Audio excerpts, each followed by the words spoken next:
අද මැයි මාසේ පළවෙනිදා. මැයි පළවෙනිදා ලෝක කම්කරු දිනය අදයි. අද දවසේ විශේෂත්වය එයයි. අපි හැමෝම වෙනුවෙන් වෙහෙස වෙන අය කවුද? ඒ වැඩේට සුදුසු වන ආකාරයට ඇඳුමක් ඇඳගෙන නිල ඇඳුමින් සැරසිලා කටයුතු කරන විදිහෙම අපිට දැනෙනවා, පෙනෙනවා, වැටහෙනවා එයාගේ කාර්යය කුමක්ද කියලා. අපේ තාත්තා එදා කුඹර කෙටුවේ අමුඩයක් ගහගෙන මඩ ගාගෙන වැඩ කරපු හැටි, දාඩිය මුගුරු හෙලලා හේන් කුඹුරු කරලා අපිව ජීවත් කරපු හැටි. ඒ වගේම තමයි ගෙදර හිටපු අපේ අම්මා අපිව බලාගත්තේ කොහොමද? තාත්තයි අම්මයි දෙන්නම අපේ ජීවිතය මේ තත්ත්වයට ගොඩනගන්නට මූලික වශයෙන් ක්‍රියාත්මක වෙච්ච කම්කරුවෝ දෙන්න.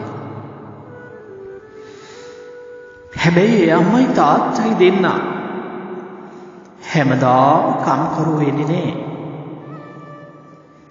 අපි ලොකු මහත් වුණාට පස්සේ අපි අපේ අම්මලා තාත්තලාට සලකන්නට ඕන. ඊට පස්සේ ඒගොල්ලන්ගේ වැඩ ගන්නෙ නෑ. කැමති නම් විතරක් අම්මට තාත්තට වැඩ කරන්න පුළුවන්. දරුවොත් හදලා දරුවන්ගේ දරු මුණුබුරුත් බලන්ට වෙනවා. අපි දකිනවා සමහර ගෙවල් වල කම්කරුවෝ වගේ, දාසියෝ වගේ වැඩකාරකමට අරගෙන තමන්ගේ දෙමෝපියෝ අනේක නම් කරන්න එපා දරුවනේ. කම්කරුවෝ කවුද ඇත්තටම? අපි ඉස්කෝලේ ගියාම අපිට උගන්වපු ගුරුවරු අපිට උගන්වන්නේ අපිව කම්කරුවෝ කරන්නේ නෙමෙයි, අපි ලොකු මහත්තුරු බවට පත් කරන්න. ටයි එකක්, කෝට් එකක් ඇඳලා ෆොටෝ එක ඉඳගෙන සමාජයේ හොඳ පුරවැසියෙක් බවට පත් කරන්නට. නමුත් නිදහස තියෙනවා ඕනම ශිෂ්‍යයෙකුට යම් වෘත්තියක් තෝරගන්නට. අම්මා තාත්තත් එහෙම තමයි අපිට කිව්වේ. පුතේ ඉගෙන ගන්නට බැරි නම් තාත්තා කරන දෙයක්වත් ඉගෙන ගන්නට මගේ පුතේ.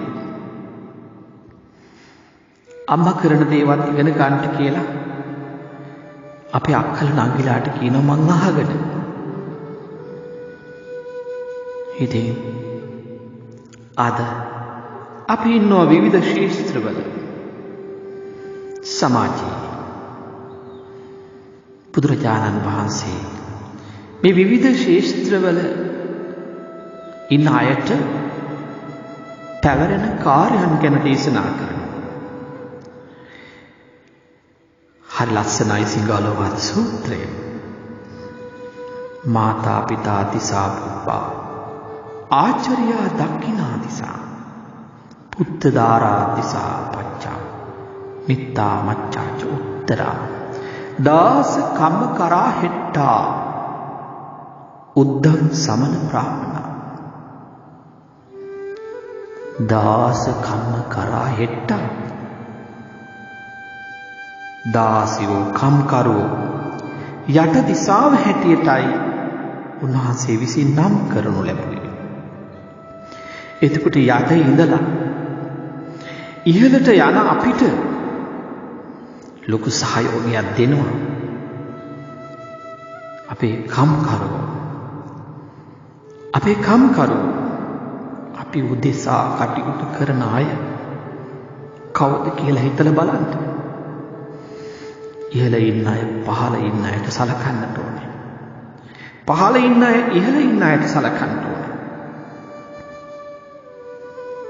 ඒක තමයි අපෙන් වෙන්නට ඕනේ යුතුයකම්.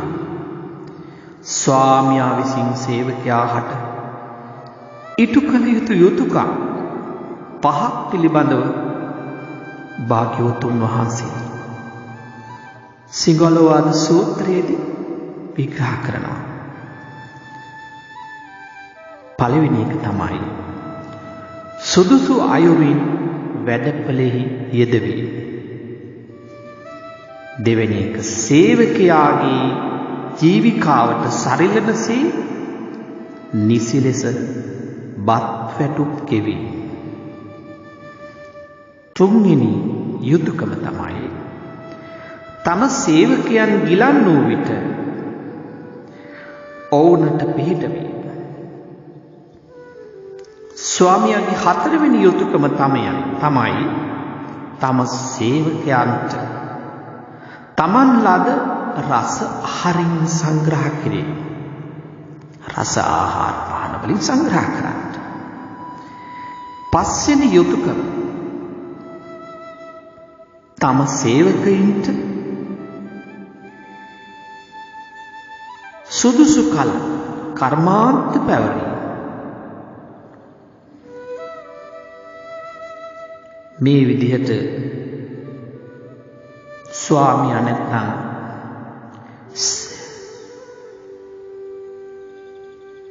පාලකයා සේවකයන්ට සලකනකොට සේවකයා මොනවද කරන්න ඕනේ? මොනවද ඔහුගේ යුතුයකම් කියලා බුදුහාමුදුරුවෝ ඒ ගානටම කාරණා පහක් දේශනා කරනවා. සේවකයා මොනවද කරන්නට ඕනේ ස්වාමියාට? තම ස්වාමියාට පළමුවෙන්ම කරන්න ඕන දේ තමයි නිදා ගන්නකොට ඉස්සරලම අවදි වෙන්නට ඕනේ නිින්දේ. තමන්ගේ ස්වාමියා අවදි වෙන්න ඉස්සරලා තමන් අවදි වෙන්න ඕනේ. දෙවෙනි සේවකයාගේ යුතුයකම තමයි සියලු කටයුතු සොයා බලා තම ස්වාමියාට පසුව නිින්දට යාම. තුන්වෙනි සේවක යුතුයකම තමයි කිසිවක් සොර සිතින් නොගෙන තම ස්වාමියා දුන් දී පමණක් ගැනීම. දුන් දී පමණක්. හතරවෙනි කාරණා නැත්නම් යුතුයකම තමයි තම වගකීම් මැනවින් සොයා බලා ඉටු කිරීම. පස්වෙනි යුතුයකම තමයි තම ස්වාමියාගේ යහගුණ අන් අය ඉදිරියේ ප්‍රකාශ කිරීම. බලන්න පින්නතුනේ ස්වාමියාගේ යුතුයකම් පහ සේවකයාගේ යුතුයකම් පහත් හරියටම ඉෂ්ට කළොත් ස්වාමි සේවක අන්තර් සම්බන්ධතාවය තාම ලස්සනට ගෙනියන්න පුළුවන්. ජීවිතාන්තයේ දක්වාම වැඩ කරන කාල සීමාවේදී හොඳ ලස්සන ප්‍රියමනාප ජීවිතයක් ගත කරන්න පුළුවන්. ස්වාමියා සේවකයා දිහා බලන්නේ ඔරෝලා ගොරෝලා නෙමෙයි. අන කරන්න ඕනෙත් නේ. ස්වාමියා නිතර ඇඟිල්ල එන කියන්න ඕනේ.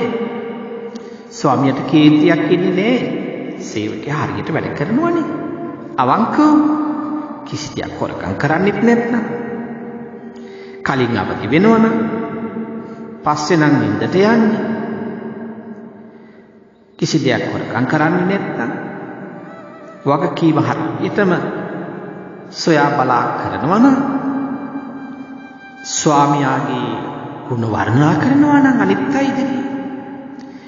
ඉතින් එහෙම සේවකයෙකුට මං හිතන්නේ කිසිම ස්වාමී වැරදි විදිහට සලකයි කියලා. වැටුප් අඩු කරන එකක් නේ. මං දන්න විදිහට නම් මේ මං ඉන්නේ ඉතාලියේ. ඉතාලියේ සේවය සඳහා ආපු අයට ස්වාමියා ඉඩ කඩන් ලියලා දීලා තියෙනවා. ගෙවල් දොරවල් ලියලා දීලා තියෙනවා. ඇයි? අපේ ලංකාවේ අය සේවකයන් හැටියට මෙහි ඇවිල්ලා හොඳට වැඩ කරනවා. අවංකෝ සමහරට දරුවෙක්වත් නොකරන විදියට. එහෙම වුණාම ස්වාමියා පහදිනවා. මෙහි ඉන්න සිඤ්ඤෝරලා හරියට පහදිනවා පින්නතුනි. ඒ අය දකින්නේ නෑ මේ සේවකයෙක් කියලා. තමන්ගේ දරුවෙක් වගේ. තමන්ගේ ඥාතිවරයෙක්. බුදුහාමුදුරුවෝ දේශනා කරනවානේ විශ්වාසා පරමඥාති කියලා. විශ්වාසවන්තයා තමයි පරම ඥාතිවරයා. එනිසා විශ්වාසවන්ත කෙනෙක් වෙන්න.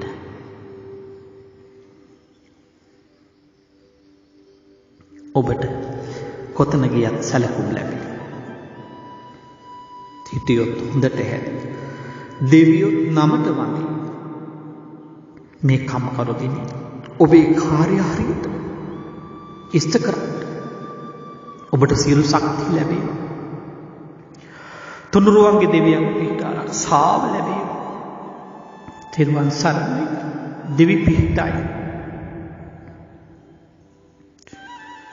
ඔබ සැබෑම කම්කරු සේවකයාගේ හිත දිනාගෙන වැඩ කරන්න. ඔබට කවදාවත් වරදින්නේ මගේ අත්දැකීමයි. තෙරුවන් සරණයි.